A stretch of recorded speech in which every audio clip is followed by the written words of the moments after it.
Flipkart থেকে order দিয়েছিলাম সুন্দর একটা ইউনিক জিনিস, তো সেটাই এসে গেছে। এখন আনবক্সিং করে দেখাবো। আমি নিজেও জানি না জিনিসটা ঠিক কীরকম এসেছে।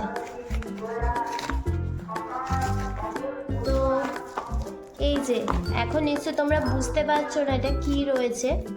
সেটিং করার পরে তোমরা বুঝতে পারবে এটা কি আছে।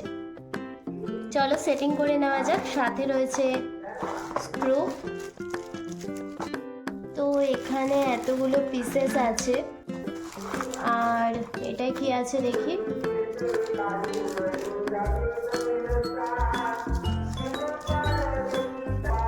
এটা একটা ওয়েট টিস্যু রয়েছে, ঠিক আছে, কারণ এটা যেহেতু উডেন তো এটাকে ফ্রেশ রাখার জন্য এই ওয়েট টিস্যুটা আর কি রয়েছে। চলো এটা সেটিং করে নিয়ে ফিরে আসি। তো ফাইনালি আমি স্ক্রুগুলো অ্যাটাচ করে নিয়েছি।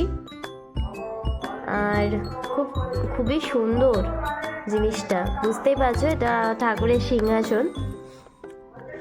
তো এটা ওয়াল হ্যাঙ্গিং সিংহাসন, ফ্লিপকার্ট থেকে পেয়ে গেছে আর কি। তো তোমাদের যাদের ঘরে স্পেস খুবই কম তারা এটা অবশ্যই নিতে পারো নিজেদের জন্য। তো দেখো এটা হলো একটা ওয়াল হ্যাঙ্গিং মিনি সিংহাসন, তো ঠাকুরের রাখার জন্য। এটা একদমই মানে খুবই সুন্দর কোয়ালিটির এসেছে। প্রাইসটা আমি বলছি অনলি 117 নিয়েছে। যাদের আর কি বাড়িতে ঘরে একটাই সিঙ্গেল রুমে যারা থাকো, আলাদা করে ঠাকুরের সিংহাসন রাখার জায়গা নেই, তারা কিন্তু এই ওয়াল হ্যাঙ্গিং সিংহাসনে ঠাকুরকে রাখতে পারো। তো আমার এটা এরকম স্ক্রু দিয়ে অ্যাটাচ করে নিয়েছি। তো এখান দিয়ে মানে ওয়ালে হ্যাং করতে পারবে পেরেকের সাহায্যে। তো প্রোডাক্টের লিঙ্ক লাগলে কমেন্ট করো, আমি অ্যাটাচ করে দেবো। আর চলো টাটা।